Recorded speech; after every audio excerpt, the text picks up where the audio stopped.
بسم الله الرحمن الرحيم الحمد لله وكفى وسلام على عباده الذين اصطفى خصوصا على سيد الرسل وخاتم الأنبياء وعلى آله الأزكياء وأصحابه الأتقياء أما بعد فأعوذ بالله من الشيطان الرجيم بسم الله الرحمن الرحيم وما أمروا إلا ليعبدوا الله مخلصين له الدين حنفاء ويقيموا الصلاة ويؤتوا الزكاة وذلك دين القيمة صدق الله العظيم. In any action that we do in our life, be it a task of studying for an exam or working to provide for our family, or if a person wishes to become athletically strong, to become very agile, someone wants to develop their ability to memorize, any task you want to take on in your life, there are two things that are very important from an Islamic perspective. And these two things together will allow you to accomplish this task properly in a way that is meaningful not only in this world but also in the hereafter. The first thing is what we call qabiliyah. That you ask Allah subhanahu wa ta'ala to give you the physical ability to do it.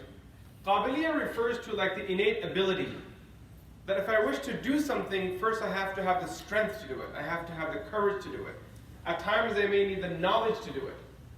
But without that qabiliyah, without that ability, the action can't be carried out. And this is why we always make dua to Allah subhanahu wa ta'ala, Ya Allah, I intend so-and-so good deed, but I need you to give me the qabiliyah, the ability to do it.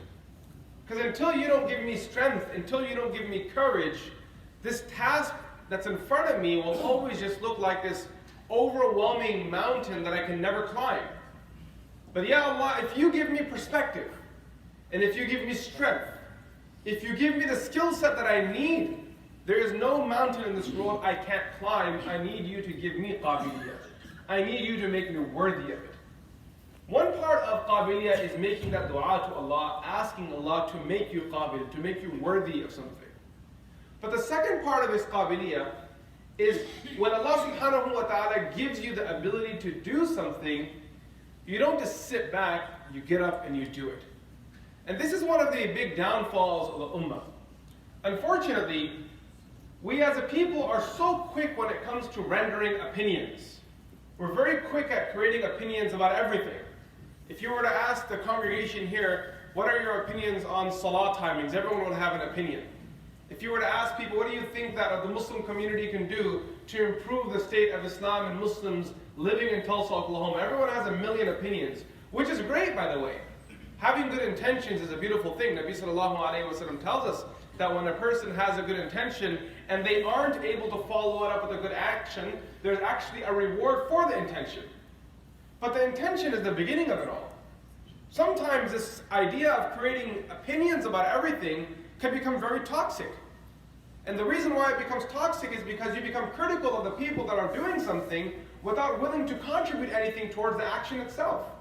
And we become armchair critics, where we can sit back and criticize everyone's work. And the few people who have developed the sincerity and have gained the energy to do something with our horrible, attitude of not doing anything, yet just spitting out opinions, we break their courage and break their resolve. That person then thinks that what's the point doing it when everyone's criticizing what I'm doing? There's a story, Wallahu alam if it's true or not, but there's a story that's been written about an example they write in the Arabic literature that there was a young man who once drew this beautiful picture, and he showed it to his dad and said, Dad, look at this picture, beautiful portrait. And his dad looked at it and said, it's the most beautiful thing. And the son said, Dad, I want to go sell it in the market tomorrow. And the father said, I'm not sure if that's a good idea. I mean, he praised the portrait for being beautiful, but he was a father at the end of the day. What else would he do? And the son insisted, so the father said, go. So he went to the market the next day. He set up a little stand, a tripod. He put his picture there, and he tried to sell it to people. And everyone that came by, they came and they started pointing out mistakes. This is a problem that you have, that's a problem that you have. You didn't make this line straight, you didn't match these colors properly, you went out of line here, your stroke was too heavy here, your stroke was too light here. continued to criticize him. He came back home in the evening and he was very sad.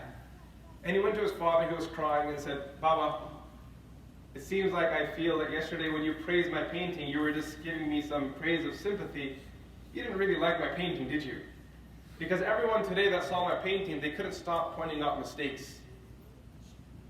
So the father said to his son, no, my son, I really love your painting a lot, but I have a solution to all of this criticism that people are giving you. Tomorrow go back to the market again, set up your tripod, put your painting there, and next to it set up a second tripod, have a blank piece of paper and painting brushes. And if anyone says to you that your painting is wrong, ask them to show you how to do it.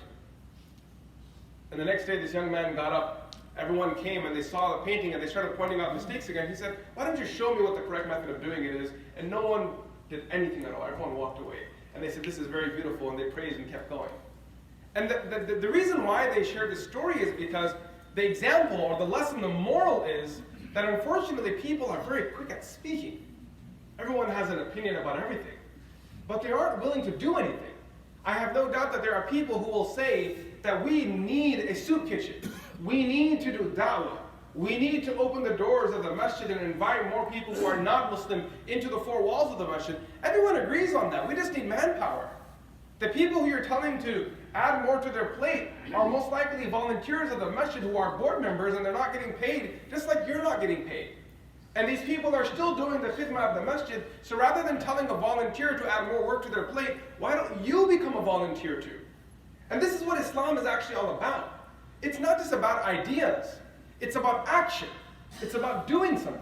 Show me one companion of Rasulullah sallallahu alaihi wasallam who gave an opinion to the Prophet sallallahu alaihi wasallam and then walked away. Show me the examples of Salman al-Farsi who tells the Prophet sallallahu alaihi wasallam, you know what, it's a great idea to dig a ditch to save yourself from the attacking forces, I'll see you later. There was no such thing. If they gave an opinion, they were going to follow through on it. If the Ansar said to Rasulullah sallallahu alaihi wasallam, we think it's a good idea for you to go forward with this battle, which will be known as the Battle of Badr, they didn't just give their opinion and walk away. As the Banu Israel said to Musa alayhi salam, اذهب أنت وربك فقاتلا إن هاهنا قاعدون. The battle's a great idea, but you and your Allah are going to have to go to the fighting. We're not going to do anything. We're going to sit back here. And then when you have victory, come and tell us, we'll join you in celebrations. That's the attitude the Ummah has. It's this lazy attitude of Banu Israel that the Quran warns us of. اذهب أنت وربك فقاتلا إن هاهنا قاعدون. You go and fix the problem. Our children are messed up. They have drug issues. Our children are messed up. They have problems with focus. They don't know Islam. They're very illiterate when it comes to their deen. This is the problem. You go and fix it now. And then when you've accomplished it, and my son is the Hassan al-Basri at the time, and when I have a Junaid al-Baghdadi in my family, we'll get together and we'll celebrate. This is foolishness. And this is not what Islam teaches. Islam teaches us to have, first and foremost, good intentions. To do good. And then follow those good intentions with good actions as well. Come forward and do something. See, the Ummah is so thirsty for people that are willing to do something. The Ummah is so thirsty for such people that I kid you not, that when one person comes and does a little bit of something, the whole community changes. Our community is so far behind on basic classes, on basic activities and basic programming that should happen. And it's not because the intentions aren't there, it's because the people that are needed to carry out these intentions are actually missing. So the first part of this whole equation is the qabiliyah. You ask Allah subhanahu wa ta'ala to give you the ability to do something. Now some of us, Allah subhanahu wa ta'ala will bless us with that opportunity, and we will accomplish that qabiliyah. We'll do it. Some people here, they've gone through a full 6-year education, a 9-year education, a 12-year education. There are people sitting here that have developed the qabiliyah in them, that they can sit in a classroom for 8 hours a day and go through 10 exams per month and it won't bother them. They've developed that qabiliyah. There are people here who will drive 2 hours each way to work and they will work 7 hours a day. They have that qabiliyah. They have that ability to do it. They develop the courage to do it. But after you have qabiliyah, the second part is actually as important, if not more important, than the qabiliyah, which is the qubuliyah. The acceptance from Allah subhanahu wa ta'ala. And that acceptance from Allah subhanahu wa ta'ala, in whatever you do in your life, and it doesn't matter whatever you're doing in your life, you could be sewing, shirts for a living. You could be, studying math at high school. Whatever it is that you're doing, you need qabiliyah, you need to ask Allah to give you the ability to do it. And then you need the qubuliyah, you need acceptance from Allah subhanahu wa ta'ala. And that qubuliyah part is given to people based on a condition. There's a string that must exist between qabiliyah and qubuliyah for qubuliyah to even exist. This applies to parenting, this applies to marriage, this applies to everything. And what's that string? It's called ikhlas, sincerity. When a person does something with the talent that Allah has given them for the sake of Allah, purely for Allah, Allah then gives them the second part of this equation. And that's qubuliyah, acceptance. And once acceptance meets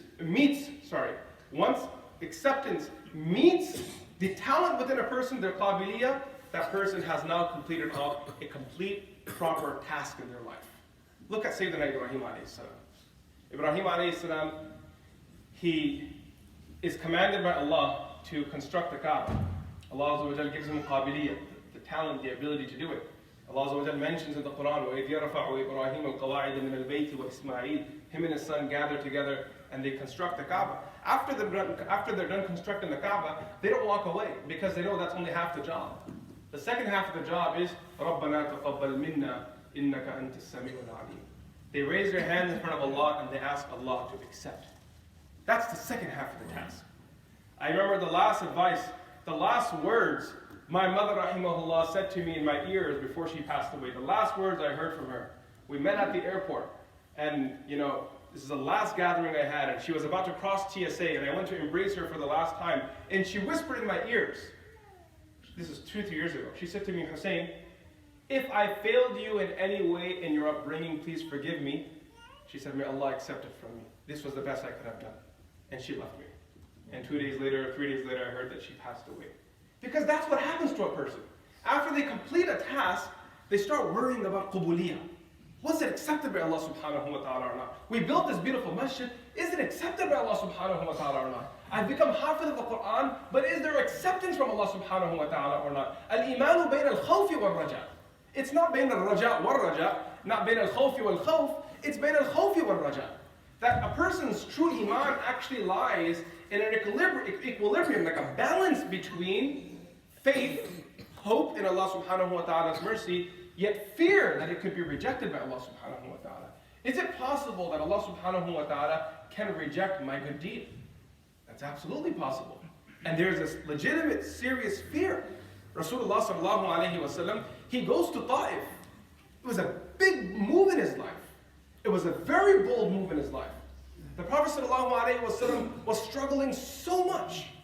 And the Prophet ﷺ, as the ulama, they teach us, and it's in the Quran, and clearly from the life of the Prophet ﷺ, if you ever want to measure your ikhlas, if you ever want to know what kind of sincerity you actually have, there are some very clear benchmarks they write on. That these are things that you need to look out for in order to know whether your sincerity is true or whether it's just another idea. It's just when we talk about sincerity, people think of like an open field of ideas where we're not sure if there's anything tangible here that I can actually hold on to in order to develop sincerity or to know whether I actually have sincerity or not. But one of the things the ulama have written about is they say that true sincerity will always result in istiqamah, continuity. You will never stop because you're doing it for a great purpose. Regardless of what the results are, you're not doing it for the results, you're doing it for Allah subhanahu wa ta'ala. And you know when you're doing it only for Allah that the results are completely beyond your reach. You have no say on the results at all. All you can do is turn to Allah in your heart, and if the results work out great, if everything is going great, you smile and thank Allah. Alhamdulillah, you thank Allah. And if things don't work out great, you smile once again, turn to your heart, and you say Alhamdulillah again. Because those results are not in your hand. There is no place in the deen where Allah subhanahu wa ta'ala mandates results from us. Right? Allah subhanahu wa ta'ala wants us to do our job, which is be sincere and work as hard as we can. وَمَا عَلَى الرَّسُولِ إِلَّا الْبَلَاغُ إِنَّكَ لَا تَهْدِي مَنْ أَحْبَبْتَ. The results are not in your hand. Your job is to do the best you can. Right? That's the best that you can do. That's what you should be doing. that when you go to something, how can I give it my 100% to make sure I accomplish the best? Now Rasulullah sallallahu alaihi wasallam, during his life, you go to the 10th year of prophethood, he's struggling a lot. He's tried in Makkah Mukarramah for a solid 10 years right now. Privately, publicly combined, he's been giving da'wah to people for 10 years. And at the end of 10 years, in the 10th year of prophethood in particular, things in Makkah Mukarramah became unbearable. And the reason was because the Prophet ﷺ's uncle Abu Talib passed away. And him passing away lifted that political protection that was granted to the Prophet ﷺ because of his uncle. It was a system of tribalism. The Prophet ﷺ's uncle was a leader of his tribe. He was a senior man, the son of Abdul Muttalib, Abu Talib. His respect was great. He had given refuge to his nephew. No one had the courage to raise a hand against Rasulullah ﷺ. Even though the Prophet ﷺ himself, at this point in his life, is close to 50 years of age. But that protection is what kept him safe from his enemies. His uncle passed away, that protection was gone. Ibn Kathir rahmatullahi alayhi, the famous historian, he writes that all the stories you read regarding the Meccans outright publicly torturing the Prophet ﷺ, trying to choke him and throw animal insides on him, and trying to Abu Jahl trying to choke the Prophet with his foot. All of these narrations, he said, they all happened during this year. They all happened during this year because Abu Talib had passed away, and these people, these crooks, were let out free from their cell, and they could do whatever they want to. And they became very aggressive with the Prophet ﷺ. And so many stories, but that's for another time. Rasulullah ﷺ realized that these people were not interested in Islam at all. So then he developed courage because he had ikhlas. His ikhlas, his purpose, his drive, his objective. I like to use these words instead of ikhlas because drive, objection, purpose are words that we're familiar with. Intention is a word that we commonly don't use in our language. The Prophet ﷺ's drive, his purpose was, I need to take this deen that Allah has given me and spread it to mankind. That's what I need to do. Whether one person follows or 10 people follow, I need to keep going. And Rasulullah ﷺ, he leaves Makkah Mukarramah and he goes to Ta'if. Think about this for a moment. Because I want you to relate this to your life. How many times in your life have you set your eyes on accomplishing something, but then you've fallen short? The barriers keep coming down. It's getting harder. Your child is now using heavy substances and they're on drugs, or they're not listening to you anymore. All the child is doing is disobeying their parents, not praying their salah, wasting their life with their friends, and developing, loyalties with individuals who really don't care about their dunya or the akhirah. And as a parent, it hurts. How many times do you have to sit in front of your children and tell them that there is no one on the face of this earth who loves you more than your mother does? But the child won't understand it. This is one of those realities that Iqbal talks about. He talks about how, the mother's love, the reality of it is kind of like a mother who's telling the child how much she loves him throughout her entire life.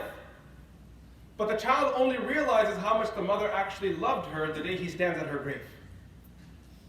Very rarely, he says, very rarely does the passenger ever ride the train during their lifetime.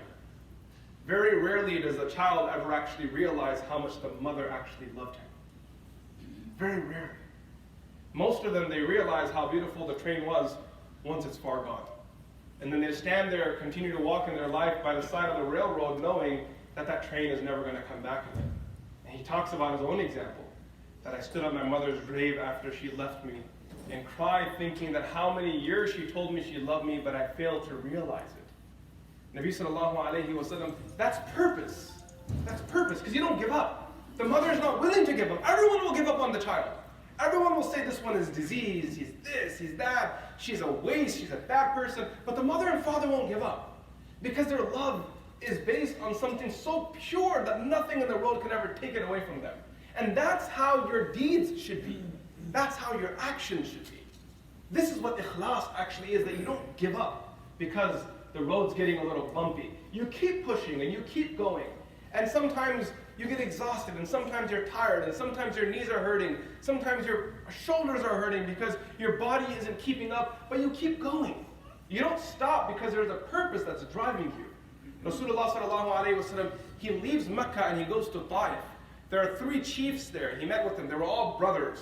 And he sat with each of them and he conveyed Islam to them, and they all said, no, we're not going to accept Islam. And they asked the Prophet ﷺ to leave.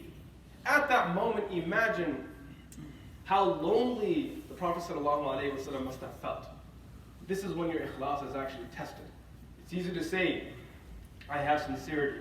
But the truth of sincerity is found when the dust settles. فَسَوْفَ تَرَى إِذَا كَشَفَ الْغُبَارُ أَفَرَسٌ تَحْتَكَ أَمْ حِمَارُ.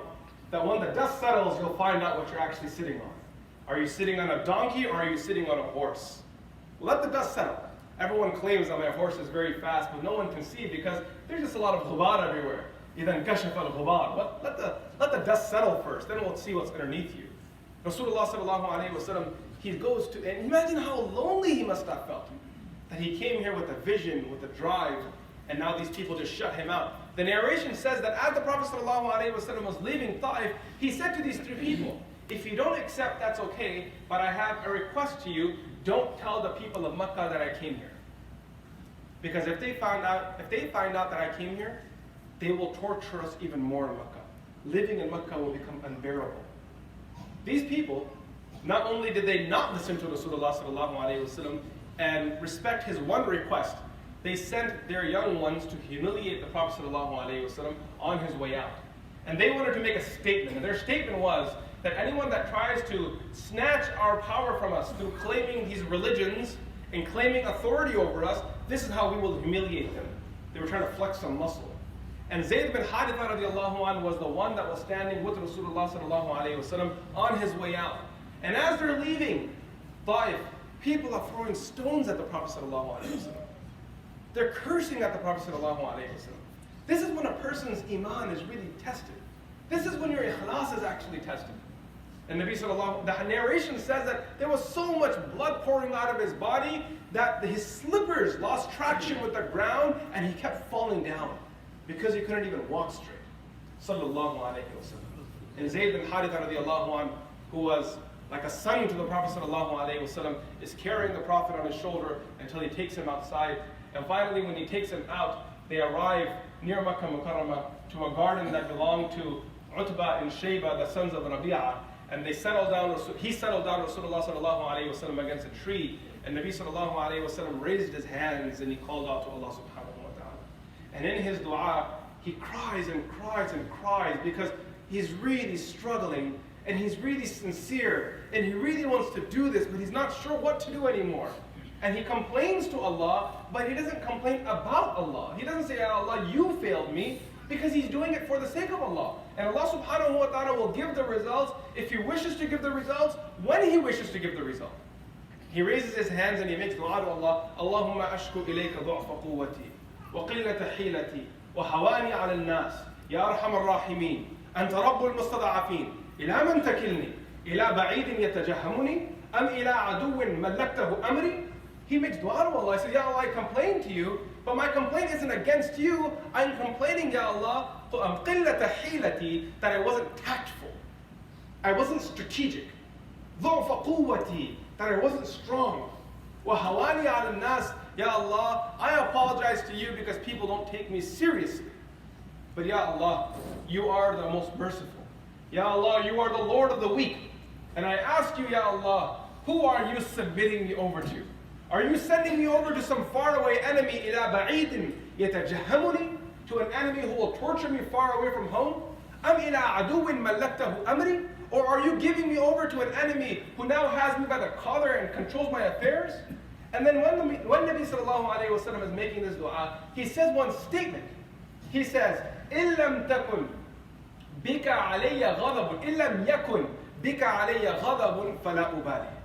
Oh Allah, as long as you are not angry with me, then I don't care, I'll go and do it again. It doesn't bother me. I just need to know, Ya Allah, you aren't angry. I want you to forgive me. Because when Allah subhanahu wa ta'ala tests a servant, there are one of two possibilities. Either Allah subhanahu wa ta'ala is holding that servant accountable for what they did in the dunya, or Allah subhanahu wa ta'ala is showering His mercy on that person, giving that individual an opportunity to grow higher in their spirituality and find a deeper love with Allah subhanahu wa ta'ala through that calamity. One of two possibilities. And Nabi sallallahu alayhi wa sallam teaches the ummah, never rule out Allah's punishment. إِن لَمْ يَكُنْ بِكَ عَلَيَّ غَضَبٌ فَلَا أُبَالِي. Oh Allah, as long as anger from you is not upon me, then I don't care. We can do this again. This is drive. This is purpose. So in conclusion, we talk about the importance of qabiliyah, the ability to do things, and at that point I emphasize how we need to be a people of action, not just statements. Talking about problems is a problem in itself. We have to stop talking about things. If you think your words may cause change, I guarantee you your actions will cause change. You have to be willing to do something. We need people who talk less and do more. The second thing we talked about was qubuliyah, acceptance from Allah subhanahu wa ta'ala. And what I stated was, in order for qubuliyah to exist, you must have ikhlas, sincerity. And there are certain signs of ikhlas. And we only covered one of them today. I'll maybe list one or two of them just in numbering, and I won't talk about them because our time is short. The one thing that I mentioned is a sign of ikhlas is istimrar wal istiqamah. That you don't stop what you're doing, you keep going.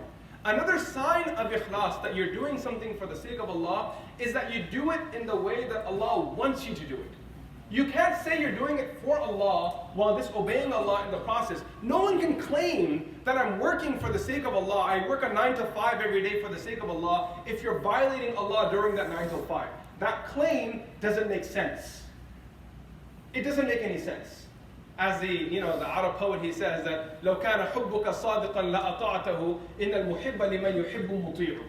If your love was true, you would obey him, because a lover is always obedient to the beloved. So you must have knowledge of what you're doing.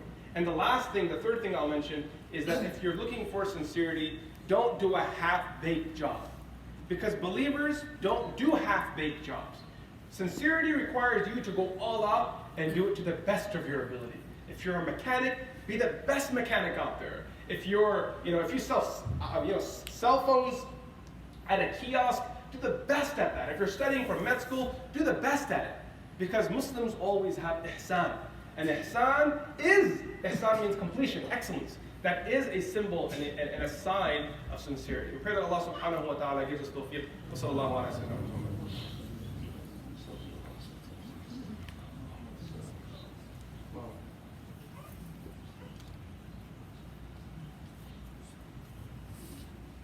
بسم الله الرحمن الرحيم. الحمد لله الذي لا يرجى لكشف الشدائد إلا هو ولا يدعى لدفع المصائب إلا هو وما طلب الواصلون في الكونين إلا هو وما مراد العاشقين في الدارين إلا هو. الناس كلهم فقراء ولا غني إلا هو. الناس كلهم ضعفاء ولا قوي إلا هو. لا خالق ولا مالك ولا ناصر إلا هو. هل من خالق غير الله يرزقكم من السماء والأرض؟ لا إله إلا هو. ونشهد أن لا إله إلا هو ونشهد أن سيدنا وحبيبنا وسندنا ومولانا محمدا عبده ورسوله. أما بعد، قال الله تعالى في القرآن المجيد: إن الله وملائكته يصلون على النبي يا أيها الذين آمنوا صلوا عليه وسلموا تسليما. اللهم صل على سيدنا محمد وعلى آل سيدنا محمد كلما ذكره الذاكرون وكلما غفل عن ذكره الغافلون. ربنا آتنا في الدنيا حسنة وفي الآخرة حسنة وقنا عذاب النار. ربنا هب لنا من أزواجنا وذرياتنا قرة أعين واجعلنا للمتقين إماما يا رب العالمين. اللهم اهدنا فيمن هديت وعافنا فيمن عافيت وتولنا فيمن توليت وبارك لنا فيما أعطيت وقنا واصرف عنا برحمتك شر ما قضيت فإنك تقضي بالحق ولا يقضى عليك إنه لا يذل من واليت ولا يعز من عاديت تبارك ربنا وتعاليت ولك الحمد على ما قضيت ولك الشكر على ما أنعمت به وأوليت. نستغفرك ونتوب إليك وصلى الله على النبي الأمي. سبحان ربك رب العزة عما يصفون وسلام على المرسلين والحمد لله رب العالمين.